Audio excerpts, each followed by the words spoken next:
What's up, everyone? This is Jason from It's Not That Bad and There Can Only Be One, and you're listening to my weekly mixtape with Brian Colburn. Now, on a show with no topic, you would think that there should be no intro, but I've recorded an intro. I blew the assignment already. Enjoy the show, everybody.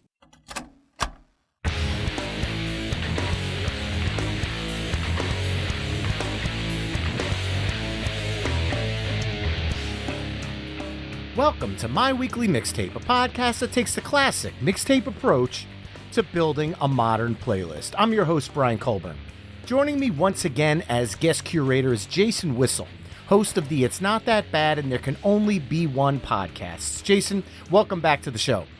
I am super stoked for this one. When you were telling me the idea for this episode, it was one of those, it's not just you have to do the research, it's bring your entire deck. So if you picture people who used to play like Magic the Gathering or any other deck building games, this is when you bring out like the 3 stacks of cards because you know it's going to be all cards on the table on this one.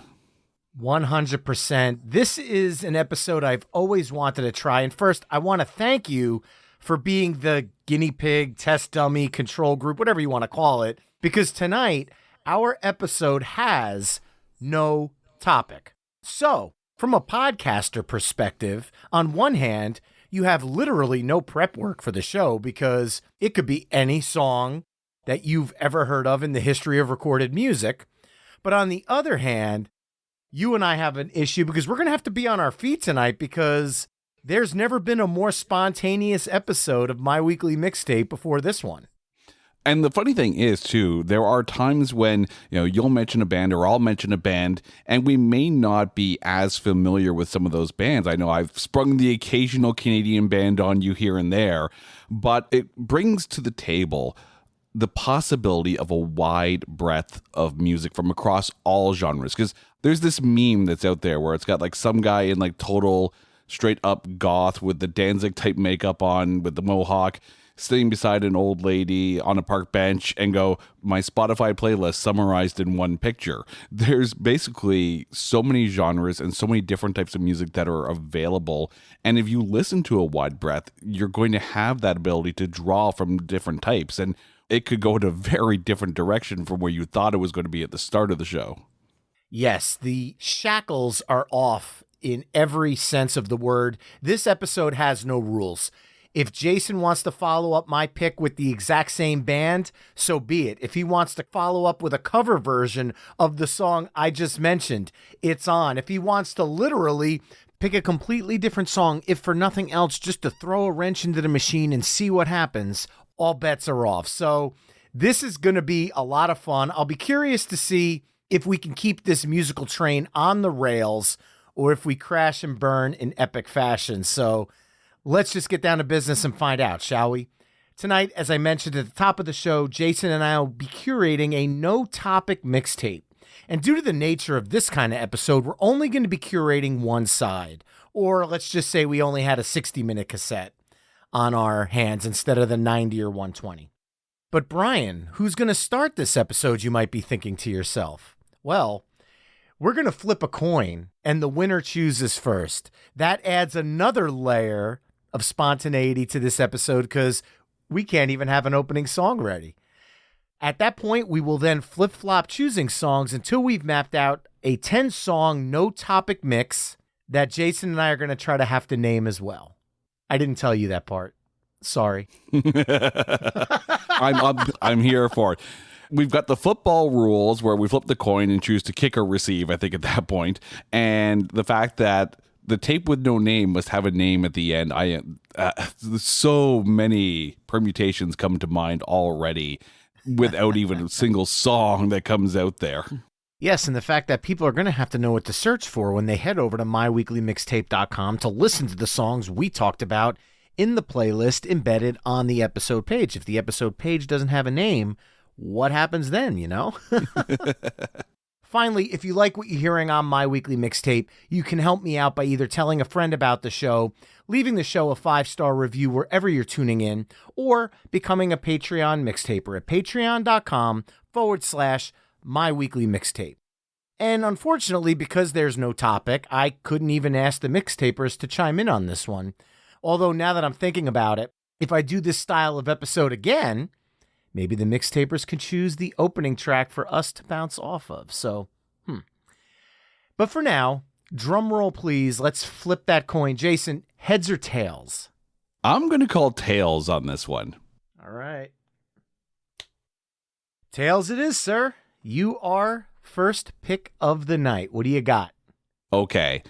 Since I get first pick, this is a band that I've been listening to a lot of lately. And I think I mentioned this on Twitter/X/whatever the hell they want to call it these days. They should just pull the Prince and just create a symbol and just call Twitter that at that point. But if you're taking a look at albums that were released in 2023 and what is the best album, and I've already seen some of those, halfway point of 2023, this is the best album of the year lists. And every single one of those lists on any publication has failed to mention the self-titled release of Beyond the Black, the German symphonic metal band, and their new album that came out in January. And I'm going to start with Dancing in the Dark.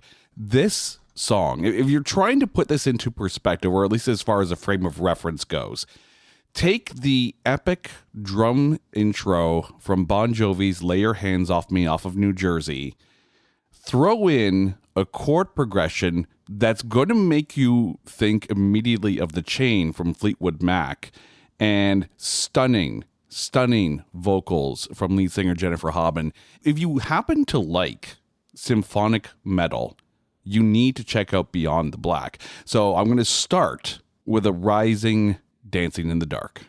All right. Well, Beyond the Black, Dancing in the Dark. Wasn't thinking you were going to go with something new, so I respect going with a new choice for that. Now, you weren't kidding. The opening drum beat of Dancing in the Dark has a very Lay Your Hands on Me vibe by Bon Jovi. And I'm half tempted to follow up that because of that opening drum beat. And while I'm fixated on that opening drum beat, a very, very similar drum progression opens The Lion, the Beast, and the Beat by Grace Potter. It's almost that rhythmic style in the opening of this song. This is harder than it looks, man, let me tell you. But I actually think I know what I'm going to follow up with instead.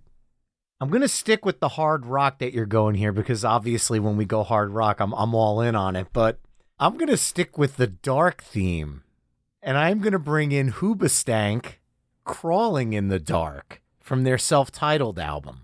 Ooh, nice choice. Thank you. Where Beyond the Black, Dancing in the Dark has this almost gothic sound to it, I wanted to balance it out with something a little bit faster, a little bit more mainstream, but staying in the rock vein. And you can dance in the dark, and apparently you can crawl there as well. I'm going to go with the dark theme. I don't know if it'll stay that way for the other 8 songs, but following up Beyond the Black, Dancing in the Dark, I am going to go with Hoobastank's Crawling in the Dark. Love the pick, and the fact that you're latching on to not just the tonality of the song, but the actual name as well.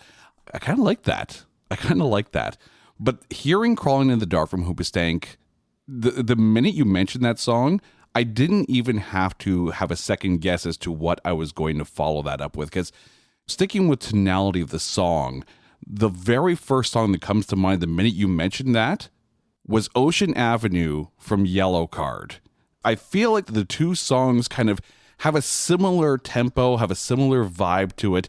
And the fact that we had symphonic metal to start with, and then you have Yellow Card, who also incorporates a violin into their rock kit. There's a lot of, freaking love the song. Absolutely love the song. I kind of wish I had a violinist in my band to be able to play that song. But the minute you say Yellow Card, everyone's first response is to see, oh yeah, Ocean Avenue. Love the song. So I'm going to follow it up, Crawling in the Dark, with Ocean Avenue. I am thankful to be able to say that Colbert and Company does have a violin player in it. And let me tell you, poor Rebecca, every gig she plays with us, I'm like, why don't you throw a solo in this song? And she's like, it doesn't have one. I'm like, yeah, but I just love playing with a violin player so much, and you could rock anything. So we have thrown violin into some crazy covers, but I just love the dynamic with that instrument added to the fold. So I love the pick, and you now you're coming a little bit out of the gothic sound and a little bit over to the punk side of life. So I'm trying to think of what to follow up Yellow Card Ocean Avenue with. And I think I know what I'm going to do, because this weekend I watched a punk concert on YouTube, because I've heard a lot of things about this band over the last 20-something years, and I've been a big fan of them. However, in the latter couple of albums, they've gone to a more pop sound. But I've heard the concert incorporates both of their sounds equally well, and I was curious to see. So I watched Paramore's set from this year's Lollapalooza, which was up on YouTube. And I watched them perform songs from across all of their albums. And I think I'm going to stick with the punkier side of them and go with one that is the one that broke them. There was a little bit of controversy surrounding the song due to some of the original lyrics not really holding up as well in 2023 as they did in 2007. And this is a song that's gotten a new birth because Machine Gun Kelly, dare I mention it, has covered the song as a bonus track for one of his CDs. I'm going to go with Misery Business by Paramore. It keeps that fast, upbeat nature that Crawling in the Dark, Ocean Avenue had. And there's even a little bit of violin at the beginning of this song during the mariachi introduction before the snare kicks in and the song gets heavier. So I even can go back to that a little bit. But there's an energy about this song that is flowing through these first four songs. I just don't know thematically how that would work, but Paramore's Misery Business. When you think about tours that are out there right now, okay, let's be honest, Taylor Swift probably has the biggest tour going, period, in the history of ever, it seems. The fact that she's announced like 6 dates in Toronto in November 2024, and people are already, figuring out how many mortgages it's going to take for them to be able to get concert tickets, of which I don't blame them, right? If the last 3 years have taught us anything, go see the band before you can't see the band. Paramore would be a really, really good show. And I think I know where I'm going to go with this. And musically, the two have nothing in common. However, I'm going to lean on the title here in this case, because you went with Misery Business from Paramore. I'm going to dial it back a couple decades and go with Misery from Soul Asylum. Ooh. This has to be one of my favorite Soul Asylum songs of all time. Runaway Train, that was good. It was okay.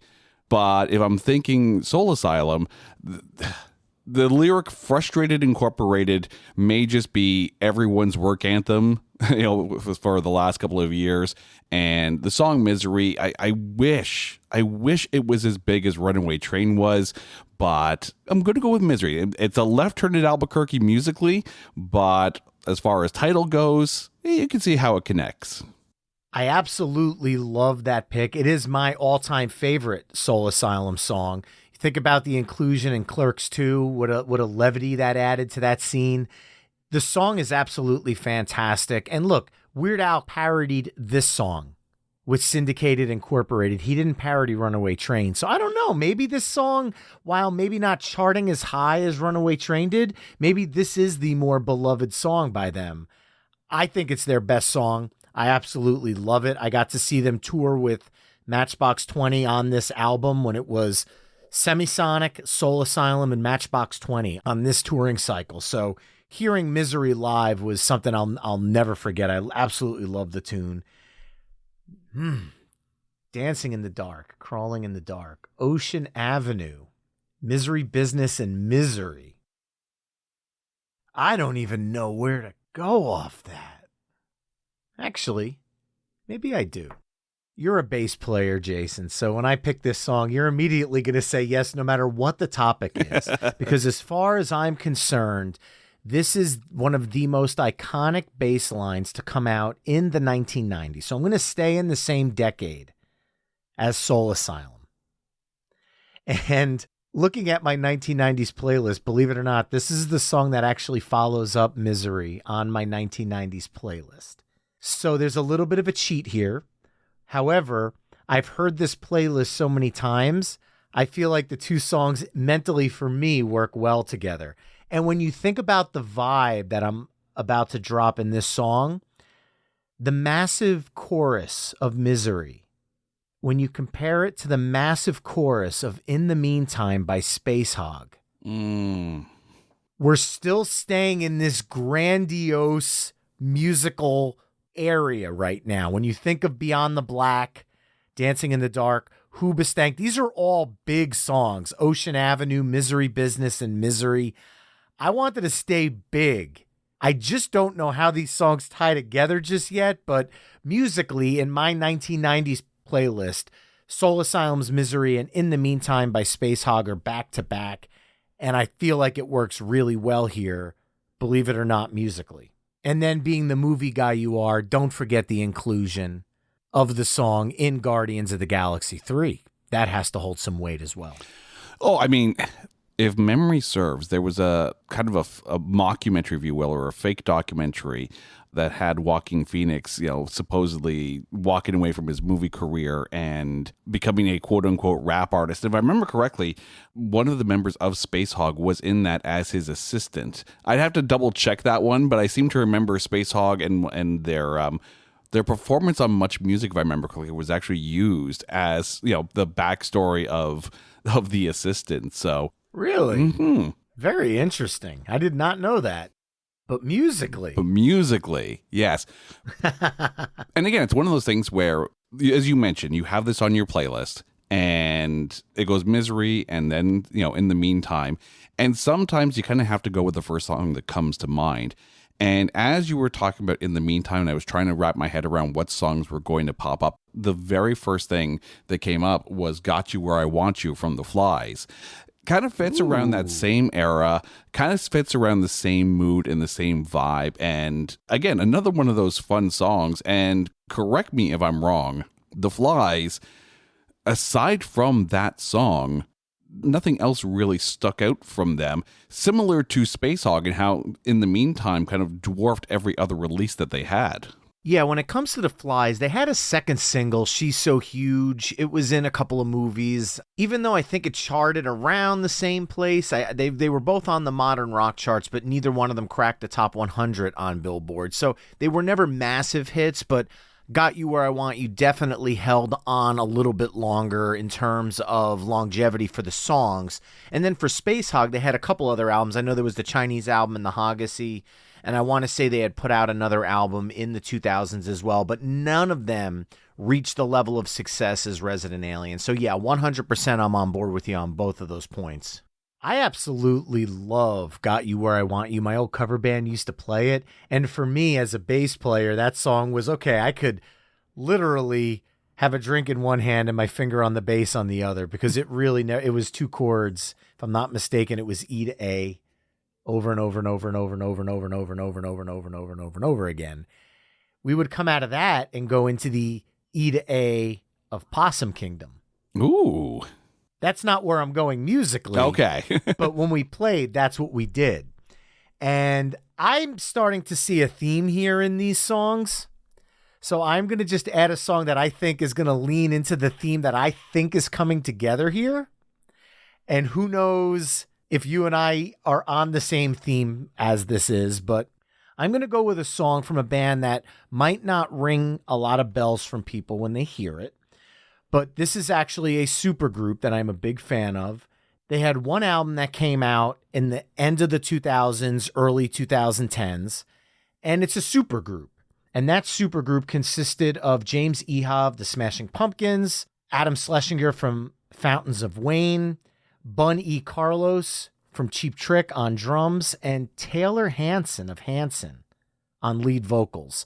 And this was a power pop group called Tinted Windows. And I'm going to go with a song that is probably a deeper cut on the album, but coming out of Got You Where I Want You musically fits so well. And it's a fantastic power pop ballad called Back With You. It's got this massive soaring chorus that really fits in with the choruses that are kind of throughout this playlist, no matter the genre. And it's a beautiful song, and it's one that I really wish more people have heard, because when you take the talent of the four bands that formed Tinted Windows and you put it all together in this song, to me, it's just a sum is better than all the parts scenario, because as much as I like all the other bands, when they come together, it really creates this fresh, unique sound. And I'm so devastated that they only put out this one album, but I highly recommend anyone out there who's not familiar with Tinted Windows to give this entire album a listen outside of the one song I'm including in this mix tonight. So it's just a perfect power pop ballad, and what I want to follow up The Fly's Got You Where I Want You with. So Tinted Windows, back with you, and back to you, Jason. Really, really great song, and I love the actual tonality of it. It has that sing-song vibe to it kind of thing. The chorus is pretty uplifting, and as a supergroup, you got to love when those acts kind of come together and are able to create those albums. So I think I know what I'm going to follow this up with. And it kind of goes into that supergroup kind of feel as well, because while you may not initially think of them as a supergroup, the three individual members of the band all come from very prestigious musical backgrounds as well, considering that you had James Michael, who was a large name producer at the time. You had DJ Ashba, who of course was playing guitar for Guns N' Roses, and of course the one and only Nikki Sixx from Motley Crue. I'm talking about 6 a.m. And I'm going to go with the lead track off of their third album, Modern Vintage, which is Stars. This is one of those songs where up to this point, up to this album, you know, the first two albums, I was like, okay, the Heroin Diaries, it's a good album. It's all good. This Is Gonna Hurt, like that was another really good album. Modern Vintage is where the songwriting really stood out on this one. And I know, you know, it's probably in your rotation because, of course, they had that cover of Drive from the Cars on that album. But the song Stars, having seen them live a number of times, this song always goes over really, really well. And I know that 6 a.m. isn't anymore. Obviously, Nikki Sixx is off, you know, back with Motley Crue, and well, Motley Crue-ish, if you will, now that John Five is on guitar. DJ Ashba has been, you know, doing a couple of different projects here and there. But if 6 a.m. were ever to get back together and tour, I will spend Taylor Swift money to get those concert tickets. Dude, I love the fact that you went to 6 a.m. here. I understand that 6 a.m. was a band that was created around Nikki Sixx's biography, The Heroin Diaries. This was the soundtrack to it. Then they had the hit Life is Beautiful, and it just exploded on rock radio. And then with the follow-up album, you had Lies of the Beautiful People. Wasn't a massive fan of their cover of Drive. I think Cavo did it better in 2023. They did a version I think aligns a little bit more to where I am musically, but I respect the direction and chances they took on that cover. To me, Stars is the premier song on Modern Vintage, so I'm glad you picked that one. And I think I know what I'm going to close it with, because in my mind, I've got this story of what this playlist actually says. And it could be completely different than you, but I'll be very curious to see. And I'm going to close it out with a song from a band that in a few weeks I'm going to go see live when we're recording this. And when you're listening to it, I'll have just seen them a few weeks ago. So there we go. We've set it up in time podcast continuum here. And I am going to go with Shinedown's I Dare You from their album Us and Them.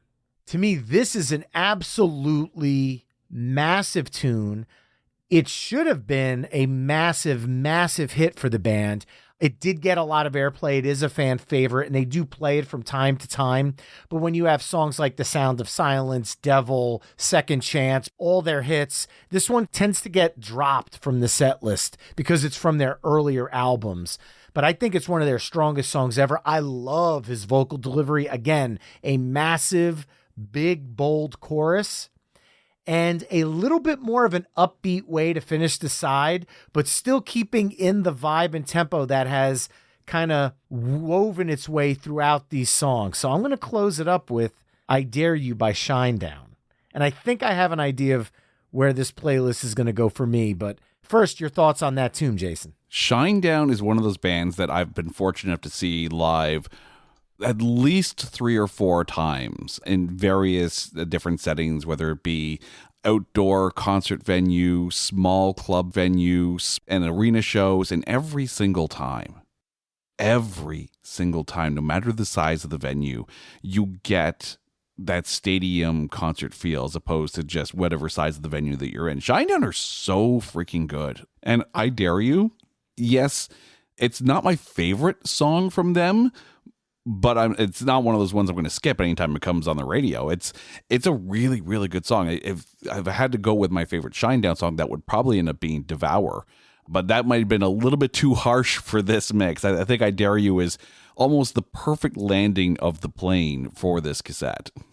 Well, there you have it, folks. Our first no-topic mixtape, which consists of Beyond the Black, Dancing in the Dark, Hoobastank, Crawling in the Dark, Yellow Card, Ocean Avenue, Paramore, Misery Business, Soul Asylum, Misery, Space Hog, In the Meantime, The Flies, Got You Where I Want You, Tinted Windows, Back with You, 6 a.m. Stars, and Shinedown, I Dare You.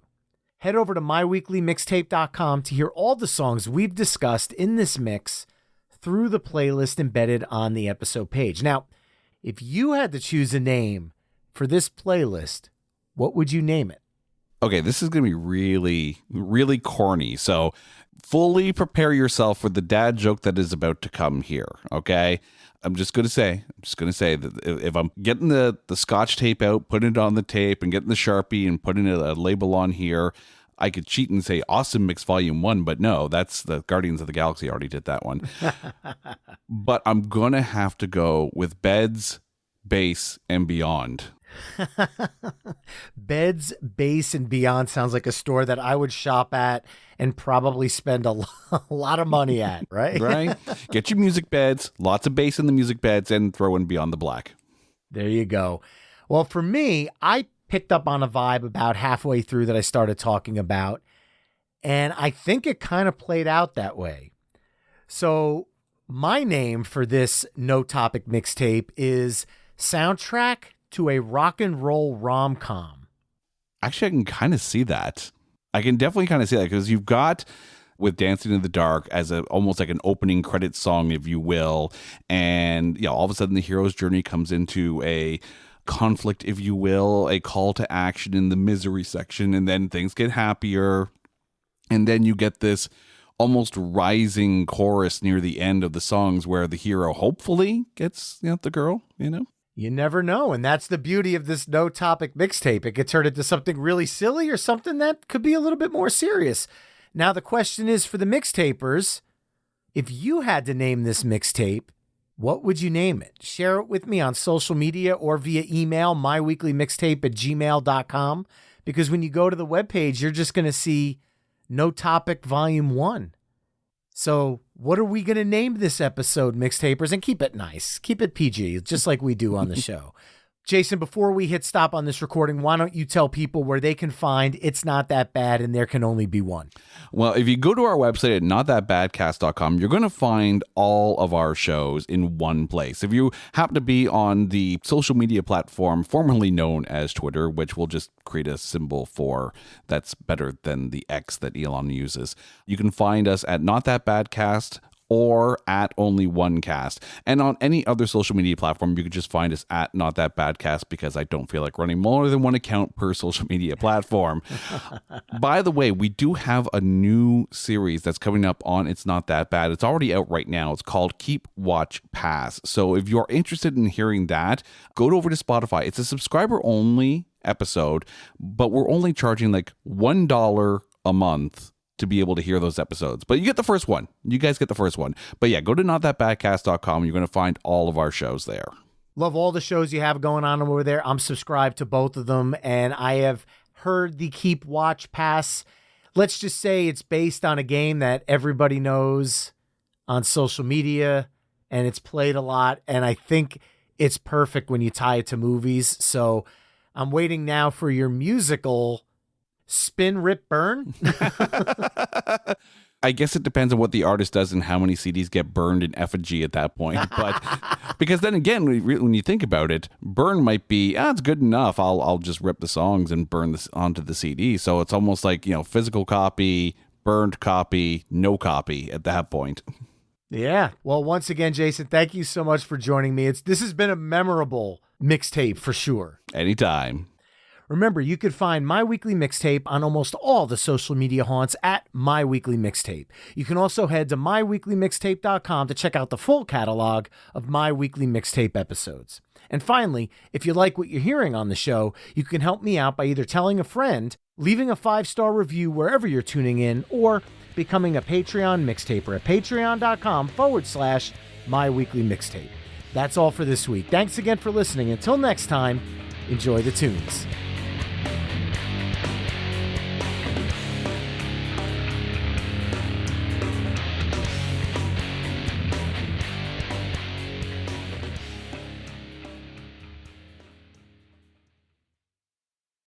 Hey folks, Stefan Shirazi and Renee Richardson here from the Metallica Report. And we are proud members of the Pantheon podcast family, where the best of music and podcasts unite. We've got something pretty cool for you.